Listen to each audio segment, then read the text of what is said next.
thinking about it.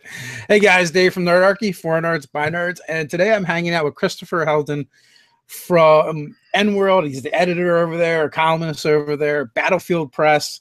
Yeah, what is it? Dorkland is your website and blog. Yeah, I do a lot of things, and some of those things entail my sometimes being late for things. So thank you for having me. Thanks for coming on. Yeah, we had a little bit of a mix-up, a little bit of confusion, but you know, as is to happen from time to time, keeps things interesting. Yeah. Well, you know how the life is of a freelancer. You just you have an unusual schedule, so you don't think that unusual schedule requests are unusual. Yeah. So, well, speaking of, so you thought we were going to be doing a midnight thing, and I was thinking an afternoon thing. So yeah, that's where the wires kind of got a little crossed. Yeah, I don't know why. I mean, because your things were very clear about what time, and for some reason in my head, at some point, I just went, "Hey, this is midnight," rather than "Hey, this is noon." So yeah. Well, you said you're a night owl, so maybe your brain was like, "No, we would never agree to doing anything so early." Yeah, well, I mean, an N-World is based out of the United Kingdom, so I'm used to dealing with people who are 5 hours ahead of me. Gotcha.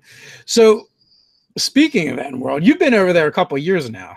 Yeah, I started there a couple of years ago. Previously to that, I wrote for Bleeding Cool. And over there, I wrote about predominantly about tabletop gaming, but I also like did reviews of comics, and I talked about the convention scene and stuff like that. And then, yeah, 2 years ago, I jumped to N-World, and I've been there ever since. Yeah, I mean, that's kind of a big deal. N-World's been like a staple for the RPG community for, you know, for as long as I can remember there being an online community. Matter of fact, like we often talk about getting into doing Nerdarchy and being involved in RPGs online, and we really didn't have much of a presence or much of an experience with gaming online. We kind of just started, we decided to do the thing, and then we're like, hey, is this thing actually over there? And then kind of figured it out. But like my earliest forays were like N-World, RPG Net, Atomic Think Tank for Green Ronin. But you know, so N-World is like my earliest memory. And you know, I've never been particularly active on those communities. I've always been more of a lurker. Yeah, I actually had, I forgot what my N-World account was when I started writing there, and I actually ended up having to open a brand new account because I could not remember what I couldn't even remember what email address it was linked up to. And so I was like, after about 4 tries at figuring out what my account was, I just gave up and started all over again. So did they seek you out, or did you seek out to work with them? I sought them out. At the time, Bleeding Cool had the editor that I worked with at Bleeding Cool had decided that tabletop coverage wasn't as big of a priority for them at the site, and I could have stayed on and, you know, continued with the comic writing and everything like that, but you know, I enjoyed the writing about gaming, and there's not really a lot of journalistic coverage of tabletop gaming, and what we've had has considerably shrunk over the last few years. So I really wanted to kind of stay at it and you know, find a place where I could write about the things that I thought are important, that I think are important, and you know, and N-World was a good fit. I mean, I've known Morris for a number of years online, and yeah, I mean, you can't really, like you said, you can't really be talking about gaming online and not interact with N-World at some level of things. So, but yeah, I sought them out, and Morris was more than happy to have me on, and I've really enjoyed it. I mean, he gives me a free hand. I can write pretty much whatever I feel like writing about. If I think I'm going to be causing trouble, I forewarn him and go, hey, this might upset some people. But he's never told me, no, you can't write about that, or no, we don't want to talk about that at the site. And I've really enjoyed our relationship. So. How long has it been since the resurrection? I'm not sure exactly, because I think that slightly predates my time. But I don't know. I mean, I like that. I like that they're focused on getting the information about what's going on in gaming, whether it's good or bad. Because as you well know, I mean, we have problems in our industry, and we really need places like N-World to be talking about these problems so that they get dragged out into the sunlight rather than ignoring them and letting them continue to go on and be troublesome for people. Yeah, it's been there's been a lot of that in the last couple of weeks, I would say. Yeah, it's probably gonna get worse before it gets better. What with some of the more, I mean, it seems like for a day or two will pass, and then there's like a new wave of revelation of crap going on in the industry. So it's fun, yay. Well, like you said, it'll get worse before it gets better. Yeah.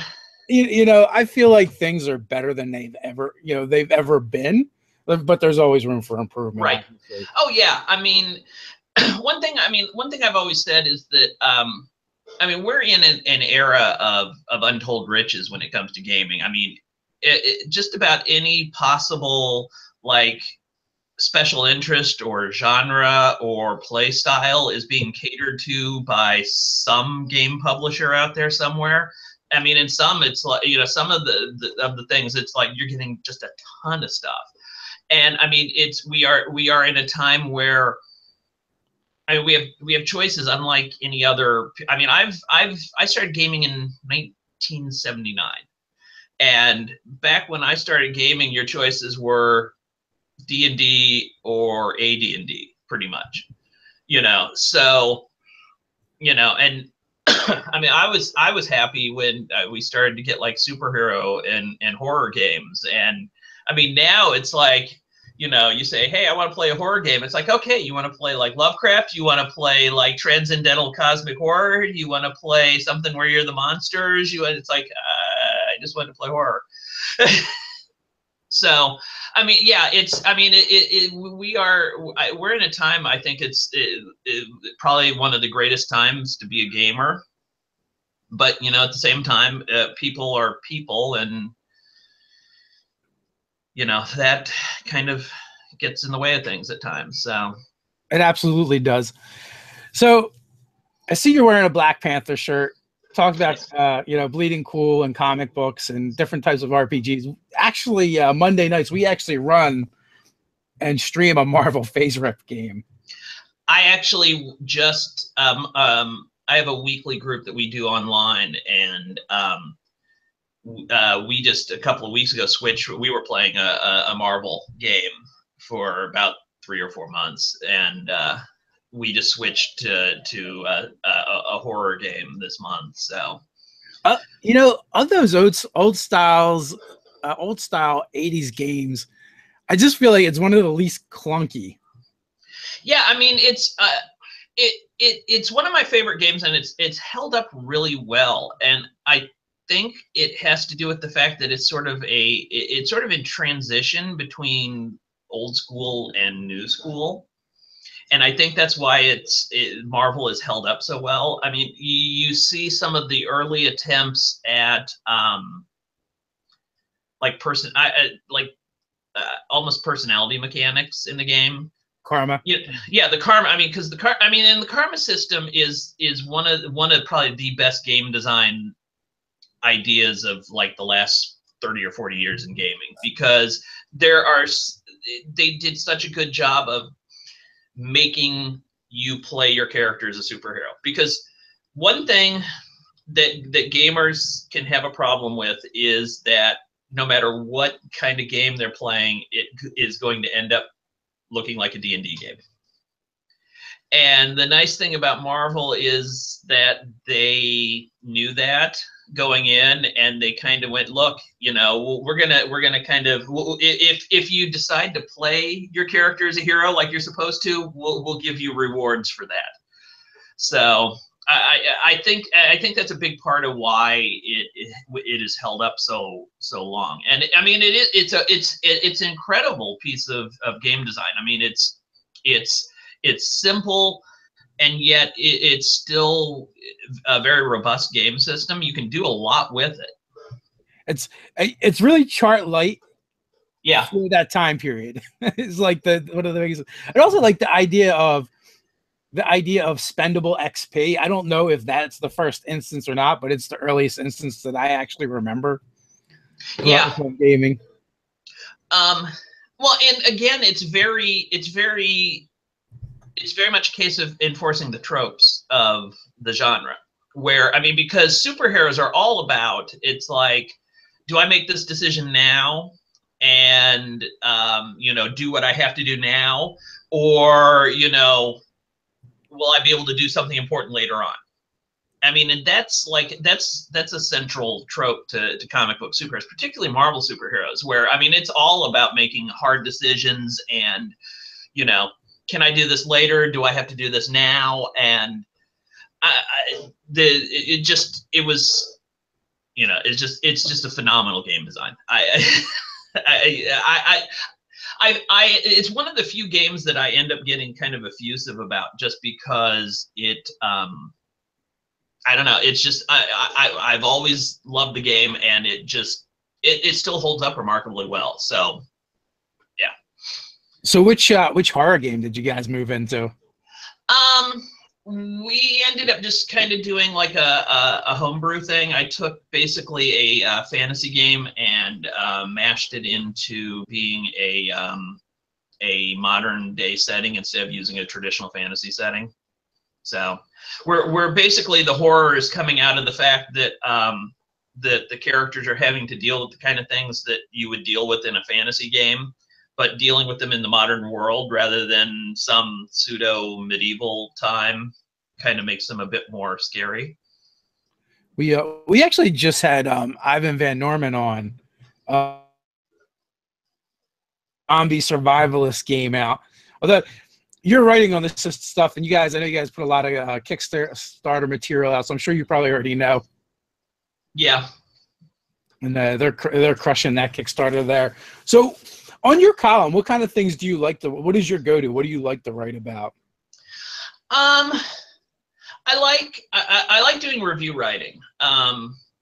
There's really kind of a shortage of solid review writing in our business, and I like the fact that that I can give exposure to games that I like, focusing on smaller games, the stuff that everyone might not necessarily know about, and I like trying to bring these things to a higher profile. One of the things that when Morris and I had our talks about my coming onto N-World was that basically he wanted me to be the not D&D guy, because I mean, N-World has D&D and Pathfinder pretty well sewn up. You know, they know D&D, they know Pathfinder, they've got that stuff covered. So what they wanted with me was somebody who could come in and talk about other things that weren't necessarily D&D, and you know, kind of start widening the scope of things with our site's coverage. So you're the fringe RPG guy. Yeah. Yeah, and I mean, that's, you know, when I wrote for Bleeding Cool, I did a regular column where I talked about people who were publishing games on Lulu and things like that, because, you know, it's the, I don't want to sound dismissive, but it's the, you know, the scrappy little guys who are doing you know, some game, and they're just kind of, you know, they're doing the you know, basically the best they can with the means they have, and they're putting it out onto, you know, like lulu.com or RPG Now or whatever, in some sort of, you know, bare bones POD thing. And you know, there's people out there playing it, and they're loving those games too. And it with the internet, I mean, there's no reason why those sorts of things shouldn't have a much higher profile than they do in a lot of cases.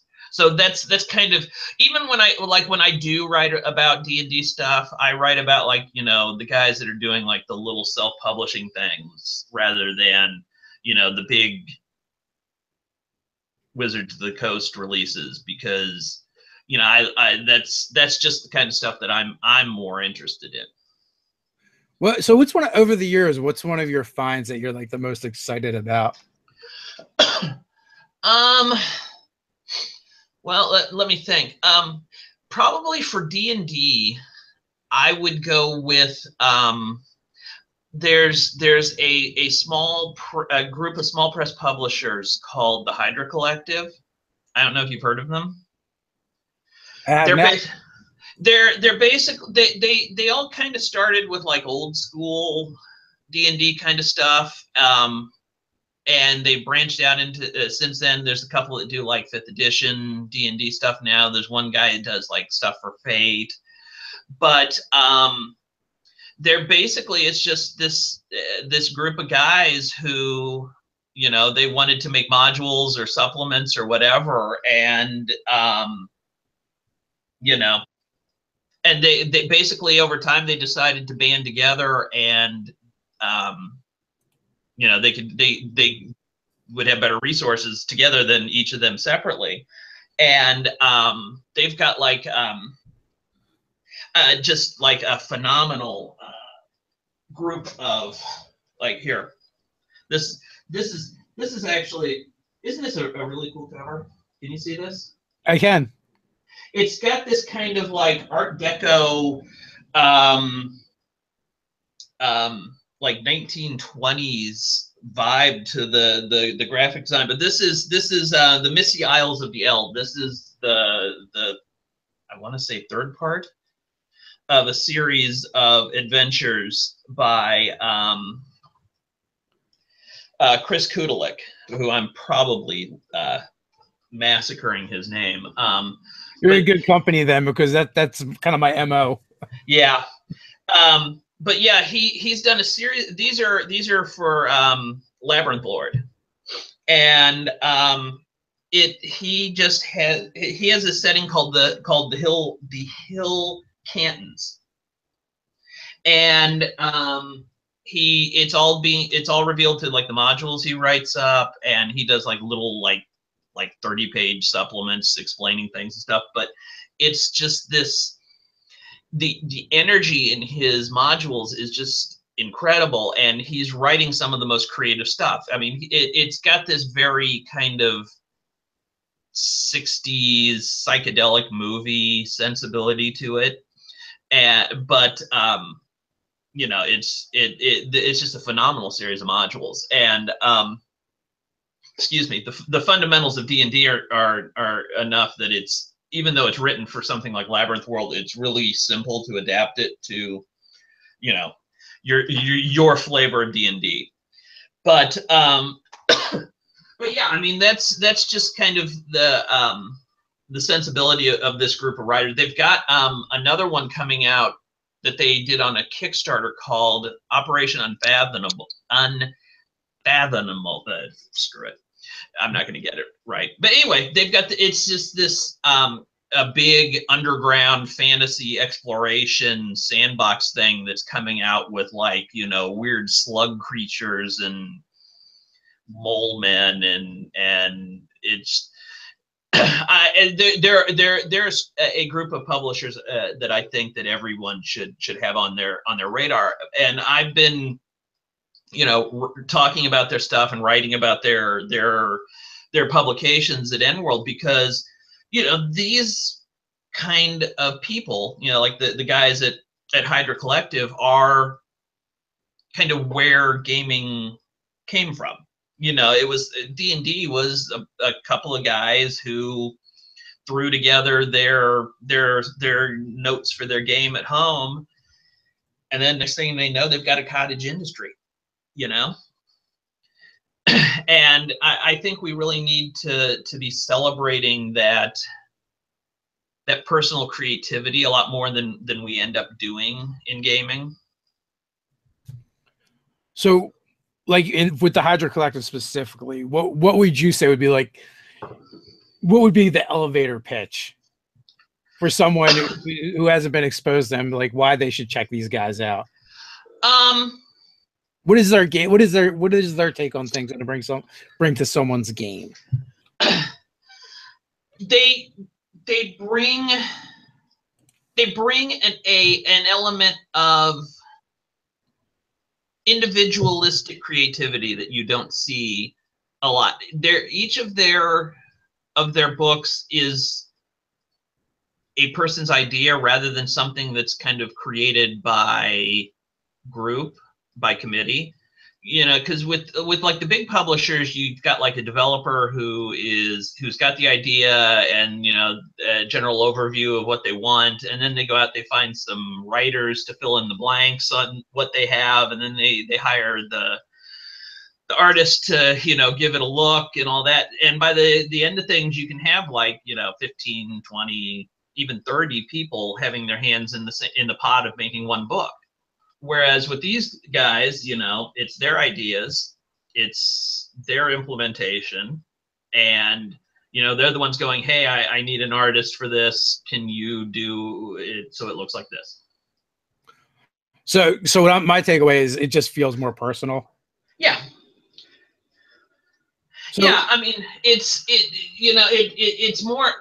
a lot more like personal vision driven, which is what I like about the small press. So, you know, other small press, like going away from D&D, what would be your favorite RPG? That's a hard one. I'm really looking forward to the final core edition of the Delta Green role-playing game. You know, I'm a big fan of horror role-playing, and I've always loved Delta Green. I loved the supplement books for it when it was a series of Call of Cthulhu supplements. I mean, it was some of the best writing for the Call of Cthulhu game. And now that they're doing their own standalone RPG, I'm really looking forward to that. They've got like the player's book out for it and a couple of adventures, but the whole game is supposed to come out, I believe, like early next year. Now we have a website where we you know, put out articles almost daily, and reviews has always been one of the things I've kind of like shied away from. I just like even on our YouTube channel, we don't do a ton of reviews. I hate the idea of having to give a bad review to someone personally. Yeah, I mean, that is always the hard part, because for some people seem to like revel in it. Yeah. Because I mean, you know, because the flip side of being interested in that that personal energy, you know, there's the idea that this is somebody, you know, somebody's put a lot of time, work, and effort into this. And, you know, after having done that, if you go, well, that was crap, what the hell were you thinking?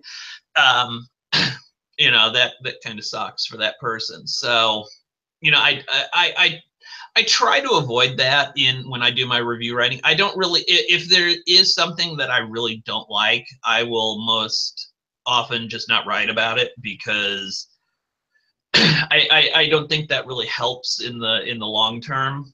But, you know, I do try to talk about things that you know, when there is something that I do like, I try to also make sure that I talk about the things that I think could be done better. You know, a couple of my pet peeves in gaming is, well, first of all, art. A lot of art in role-playing games I find to be rather passive in its nature. It's usually like, you know, you've got somebody that's like, and they're just kind of posed and they're like, you know, looking off into some sort of a sunset or something, and or the art will be like right before or right after something really cool has happened. And so you don't really get the tone of what you're supposed to, you know, what the game is supposed to be about when the art is like that. And I think it really hurts a lot of role-playing games because the art is just, I mean, it's just, I don't know how many times I picked up a game book and it's like, oh, there's a guy standing there. Or there was one piece of art I saw in a promotional thing and it was like characters standing on a rooftop. And I'm like, so what, and, you know, it's like one of them has like a cell phone in his hand. And I'm like, what do these guys do in this game? Stand around and check their Twitter feed? So, I mean, so, I mean, and that's some place where I think role-playing games really can do a lot better. And I think that needs to be pointed out when it is being, you know, it needs to be, when they do it well, you need to tell them, hey, this, you know, you're doing it right. This is really cool art. It's not just, you know, somebody going, oh, look, and, you know, pointing at something or whatever. And, but when the art isn't kind of standing up to what it should be, you should also point that out. And I think that is where reviews come in handy is, you know, telling where we can do better, whether it's, you know, representation of minorities and women in the art, or, you know, just like I said, just having art that's doing something rather than a bunch of people standing around. When people do that well, we need to compliment them on that. And when they aren't, you need to go, look, dude, this is kind of lame. So we can do better. And that's where I think that is what I think is the strength of reviews is kind of, you know, nudging the places where we aren't doing as well at that we can do better. No, I agree. And actually, I do kind of have a similar philosophy when we've done things in the past. That is how I feel. It's like I could do a bad review on a product that I don't like or a project that I'm not into, or I could talk about something I like to. So, yeah. You know, so I kind of feel the same way. So, and along those lines, along that vein, like you're talking about the art, like for instance, what do you think of like the Tomb of Annihilation, where you have like the T-Rex chasing someone, you know, spitting zombies, is a zombie? Like you want more like action sequences like that, or just yeah? I mean, well, I mean, I think one of the most important parts of art in a role-playing game is to show you what you're supposed to be doing in that game. I mean, you kind of get the idea from the text, but you know, like you said, if you know, you open the game book and there's a picture of a T-Rex charging at you, you're like, hell yeah, I know exactly what I'm doing with this game now. You know what I mean? Whereas, you know, if it was just, if, you know, that same book, if you opened it up and it was like just before that, and it was like a couple of guys and they're pointing at something that might be running at them, and you have no idea what it is, or it's like, you know, it might make an anticipation in you, but then ultimately you're like, well, I don't know what's going on. I'm just going to go to the next thing and see if there's something interesting there. So, art is very controversial in gaming. And I mean, I was having a discussion with on Facebook recently with a couple of friends who they're actually like fantasy art collectors as well as gamers. And I told them we were talking about some art show they were at, and I said, you know, there are people who think that RPGs shouldn't have art. And it was like, you know, you had, you know, walked up to them and smacked them in the face with a hot griddle or something. And they were just like, I cannot fathom why somebody would think the idea of an RPG should be without art. but so you've got this wide spectrum of opinions about how art should be, and it can become a hot point for a lot of people. And I mean, my rules are fairly simple. I think it should be interesting and exciting. I think it should be what's the word I want? Respectful.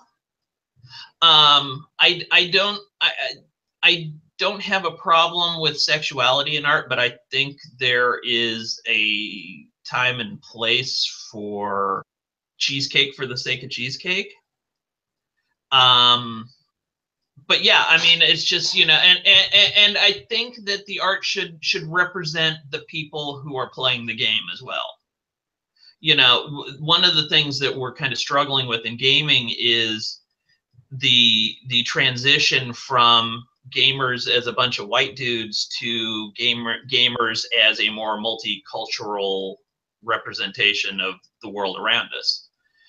And I think it's important that the art in games represent that,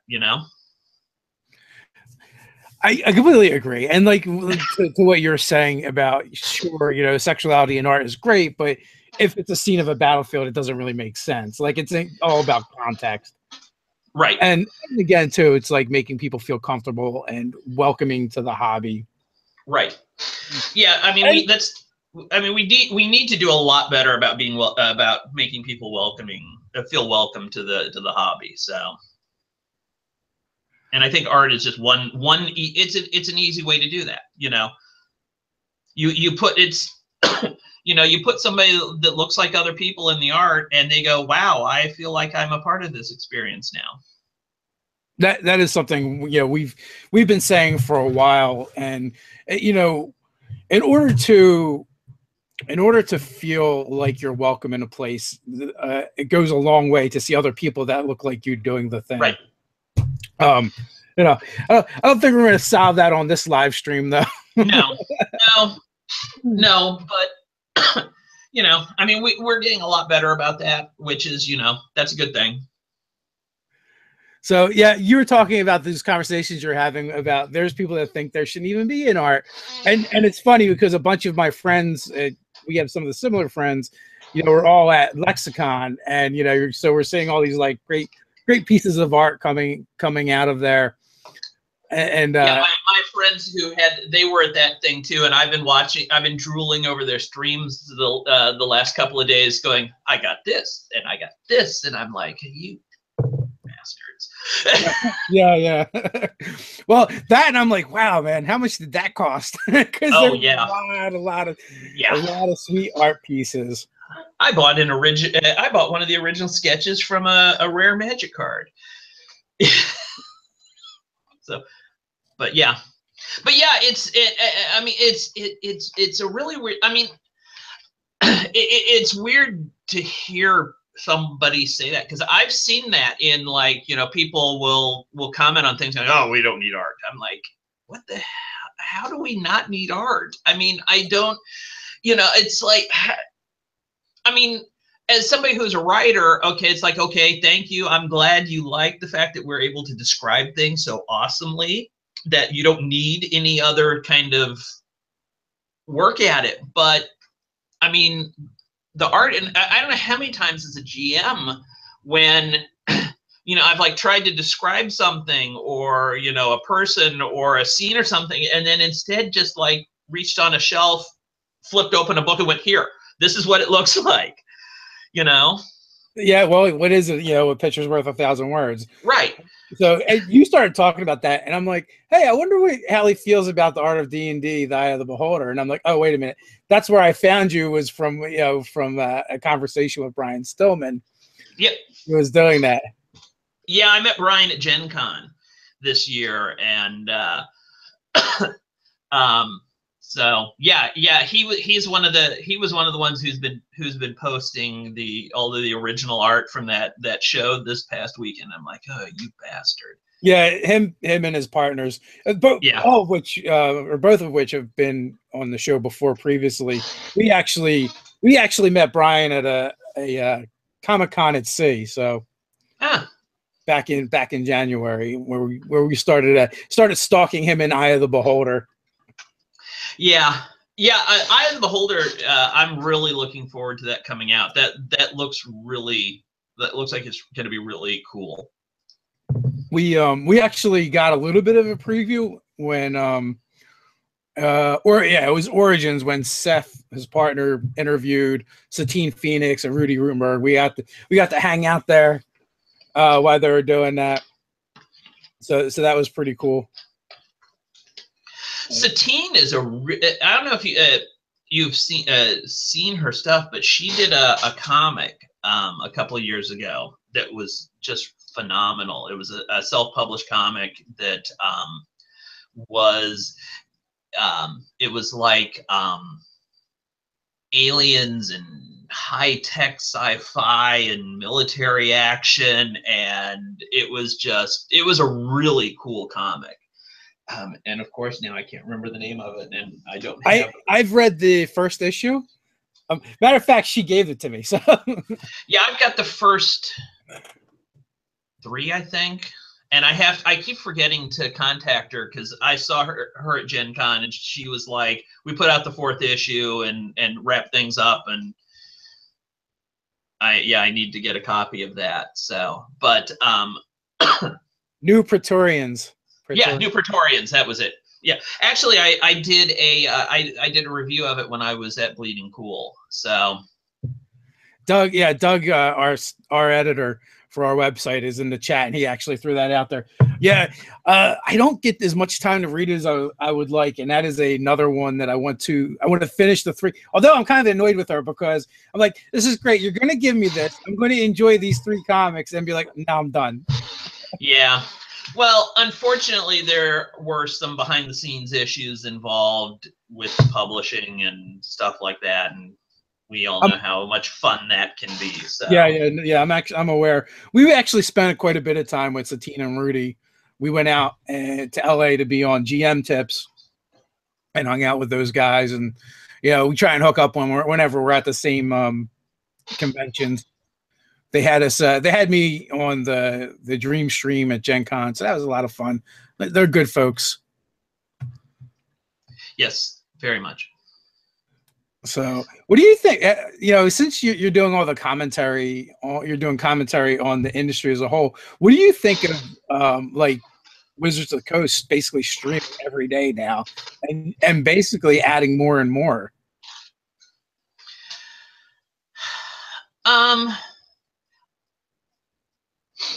I think I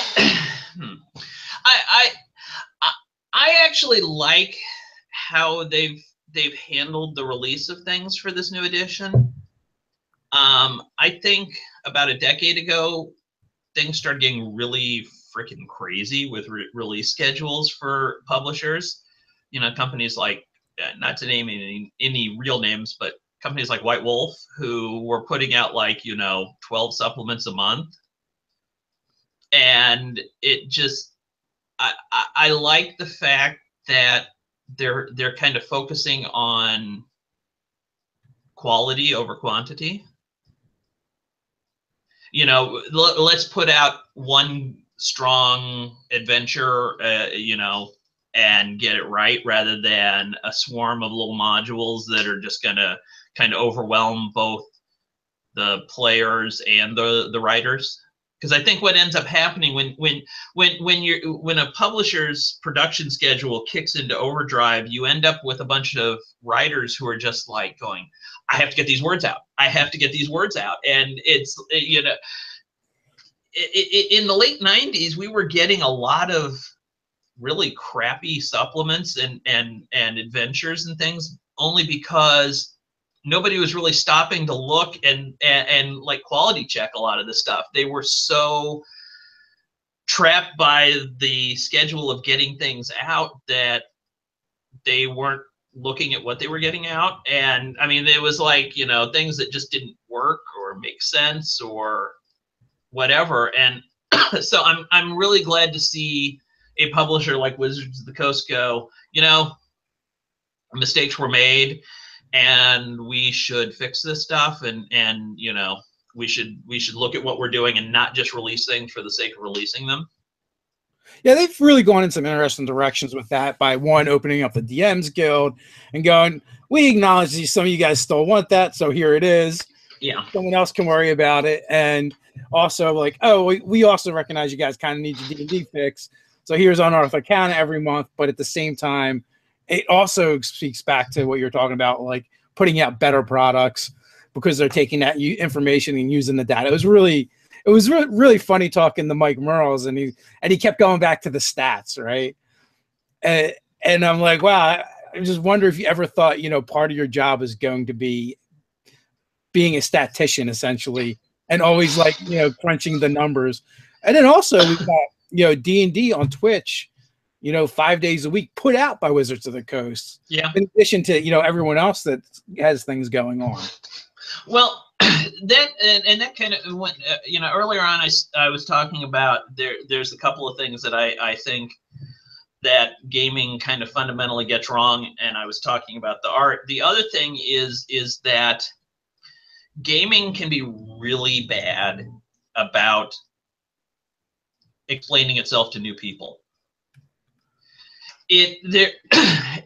There's a sort of a fundamental assumption in most, and if you look at a lot of the text of a lot of role-playing games, you see this, but there's this assumption that there's always going to be somebody that knows what they're talking about, who is going to be in some sort of position of either, excuse me, being the game master or being a mentor to the game master.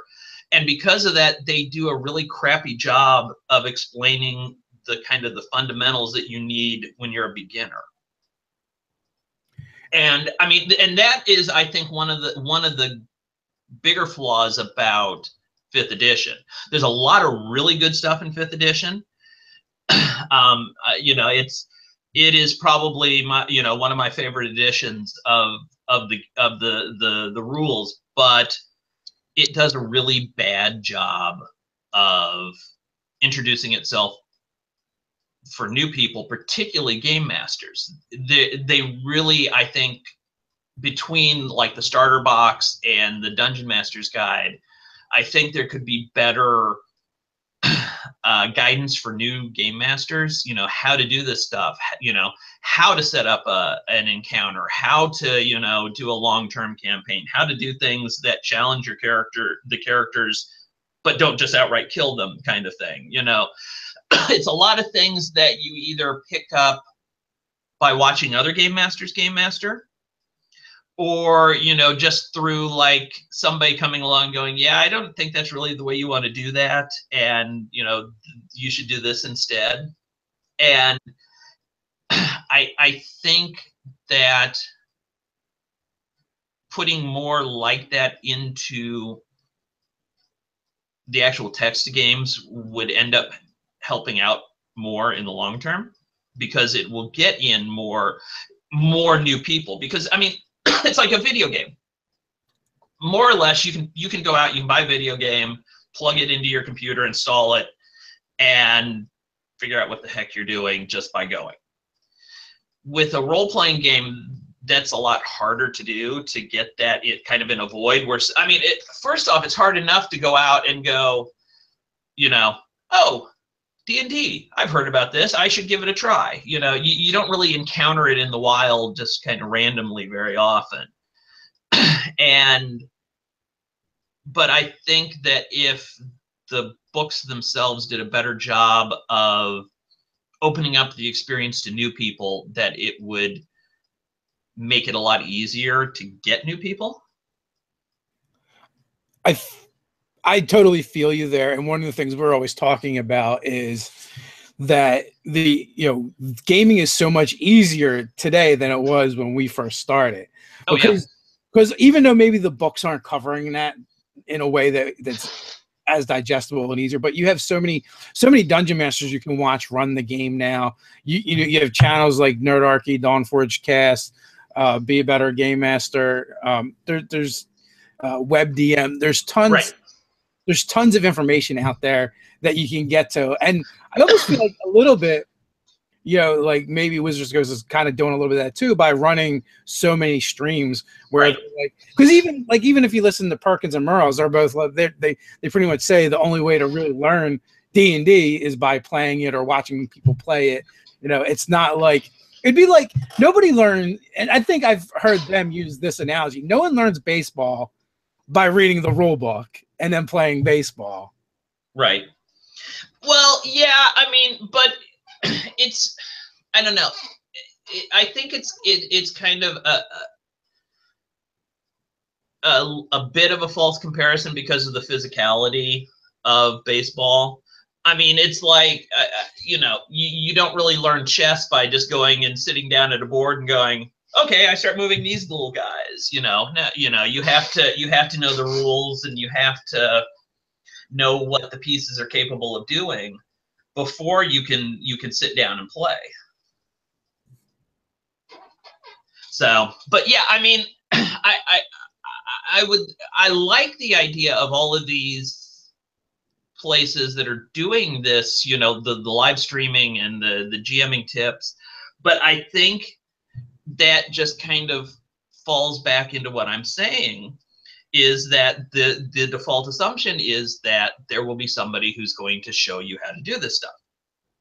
And I think if the games themselves did a better job of addressing that it wouldn't do away with that need, but it would be a good way to supplement it. Because basically, if you have the fundamentals, and then you can have, you know, the multitude of actual plays on YouTube and places where you can go, okay, this is, you know, the suggested baseline, and this is how we do things, or this is how you can approach this kind of situation, or that sort of thing. So I think I would like to see more of a symbiosis of the two, if that makes sense. Absolutely. I'm chuckling a little bit because they're making fun of baseball in the chat now.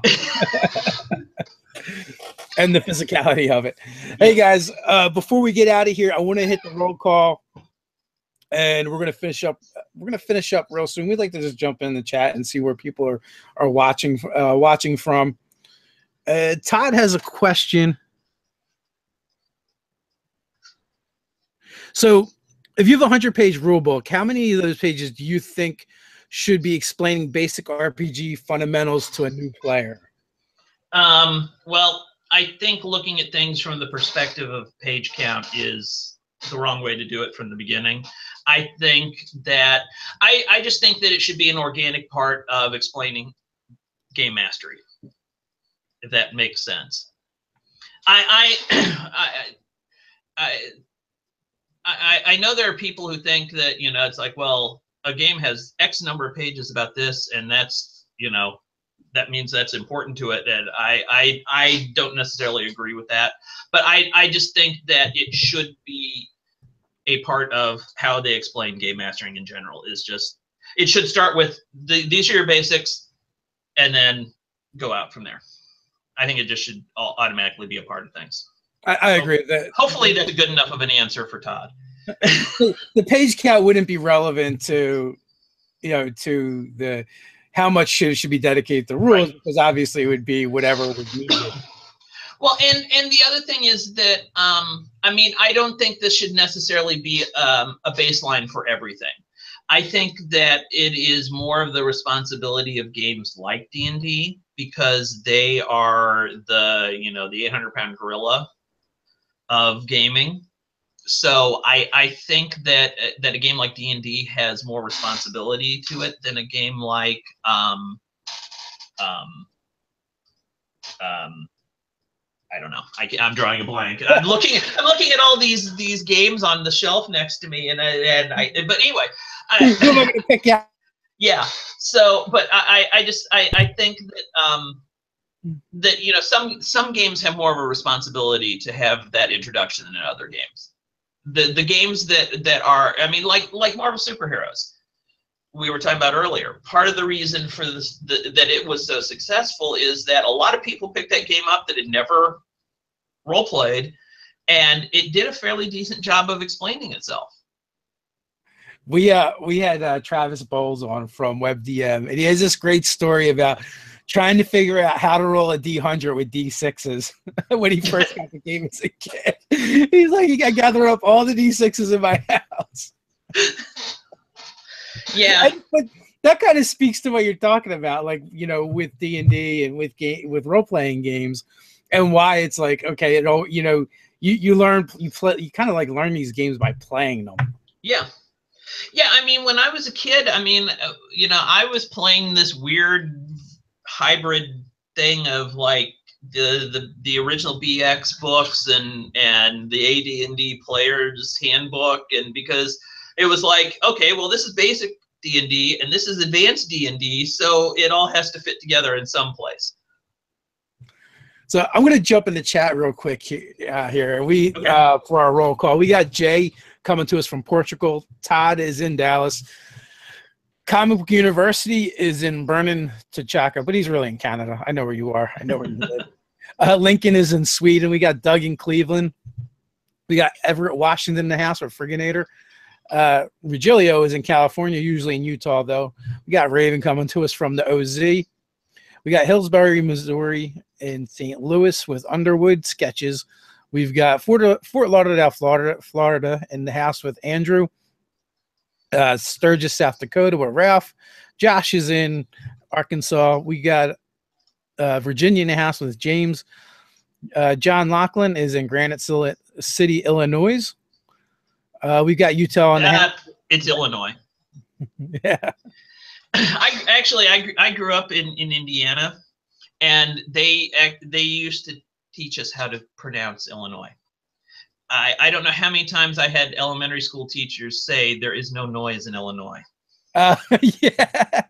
Well, I generally mispronounce everything. So if they're coming here and it's not the first time they're used to it.